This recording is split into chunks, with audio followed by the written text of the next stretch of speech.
Halo semuanya, perkenalkan nama saya Nabil Ali Ibrahim. Saya dari Fakultas Teknik Informatika. NIM saya 24030104046. Jadi, pada video kali ini saya akan menjelaskan tentang implementasi struktur data linked list untuk mengelola data mahasiswa. Pertama-tama, di sini saya membuat sebuah kelas bernama mahasiswa untuk mempresentasikan node dalam linked list. Setiap node akan menyimpan data mahasiswa dan next, yaitu referensi ke node selanjutnya. Kemudian, saya membuat class linked list yang memiliki atribut head. Head ini menunjuk kode pertama dalam linked list. Jadi, jika head bernilai nol, maka linked list masih kosong. Oke, selanjutnya di sini untuk menambahkan data mahasiswa di awal linked list, kita bisa mengikuti langkah-langkah berikut. Jadi, yang pertama kita buat objek node baru dari kelas mahasiswa. Terus selanjutnya set pointer next dari node baru menunjuk ke head sekarang. Update head agar menunjuk ke node baru.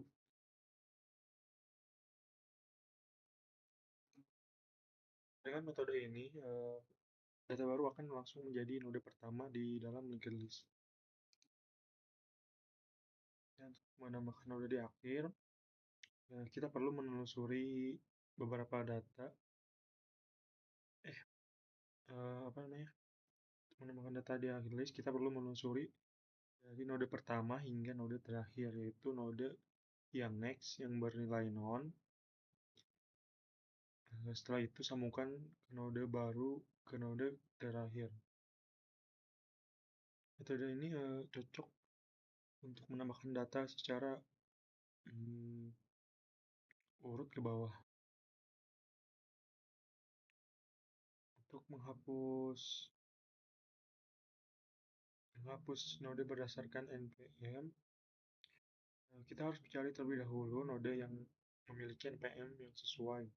Setelah ditemukan, kita ubah pointer next eh, dari node sebelumnya agar melewati node yang akan dihapus.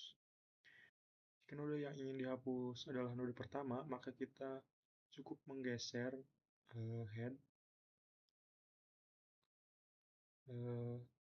head ke node berikutnya. Proses penghapusan ini sangat efisien karena tidak perlu menggeser semua elemen seperti array.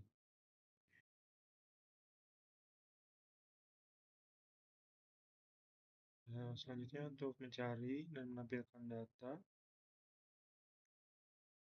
eh, untuk menampilkan semua data kita cukup menelusuri node head hingga node node sambil mencetak isi dari setiap node.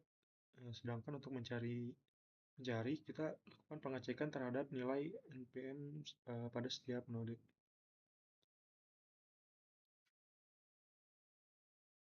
Contoh penggunaan program ini berikut contoh implementasi fungsi-fungsi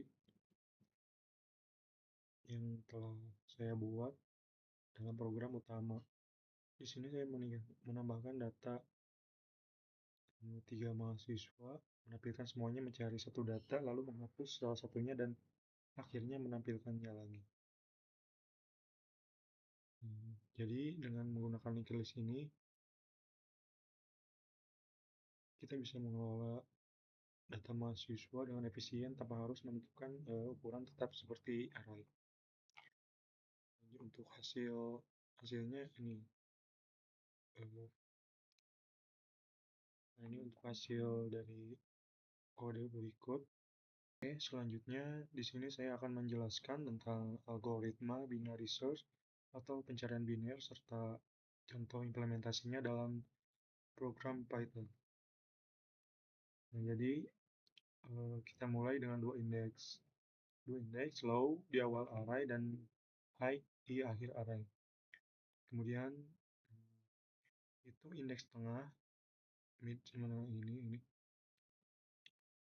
Nah, terus bandingkan nilai tengah dengan nilai yang dicari. Jika cocok, maka itulah hasilnya, posisinya benar, sudah benar. Jika nilai yang dicari lebih besar, maka kita fokus ke bagian kanan. Jika lebih kecil, maka kita fokus ke bagian kiri. Dan juga proses ini terus diulang hingga nilai ditemukan atau jangkauan pencarian habis. Untuk contoh penggunaannya, di sini saya sudah menyiapkan array yang sudah terurut. Ya, jadi untuk penggunaannya kita coba langsung.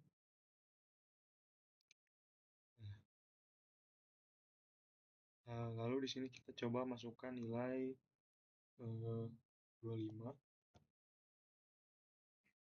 Nah, program ini akan mencari menggunakan metode binary search dan menampilkan data ditemukan di indeks ke-4. Nah, selanjutnya, mari kita coba lagi untuk mencari array yang tidak ada. Misal kita memasukkan 13.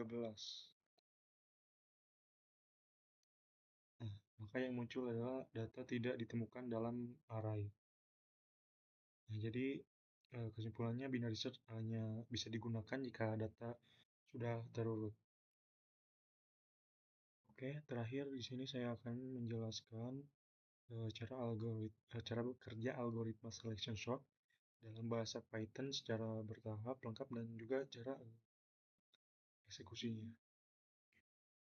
Oke, pertama kita masukkan jumlah elemen, lalu kita simpan elemen-elemen tersebut ke dalam array. Di sini kita masukkan n integer, lalu dengan perulangan for. Jadi setiap angka dimasukkan ke dalam data list array. Nah, kita tampilkan dulu array yang awal sebelum melakukan sorting agar kita tahu perubahannya. Untuk penjelasannya ini min index kemudian i, kita anggap dulu elemen ke i adalah yang terkecil. For j in range, kita cari apakah ada elemen yang lebih kecil dari elemen ke i. Kalau iya, simpan indeksnya di min index. Tukar elemen terkecil yang sudah ditemukan ke posisi i. Setelah fungsi selection sort dijalankan, array akan berisi data yang sudah terurut secara ascending. Nah, untuk cara eksekusinya, ini kita contohkan langsung. Nah, di sini kita masukkan jumlah arraynya 5 saja. Untuk elemen ke-1-nya, kita masukkan 64. Elemen keduanya 25. Lanjut elemen ketiganya 12. Dan elemen keempatnya 22. Dan elemen kelima yang terakhir itu 11 saja.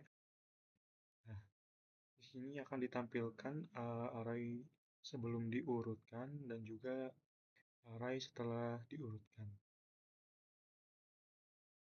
Nah, jadi itu penjelasan saya mengenai ketiga program algoritma tersebut. Terima kasih sudah menyimak penjelasan saya sampai akhir. Semoga apa yang saya sampaikan bisa memberikan pemahaman yang lebih baik, jelas, dan juga bermanfaat. Terima kasih.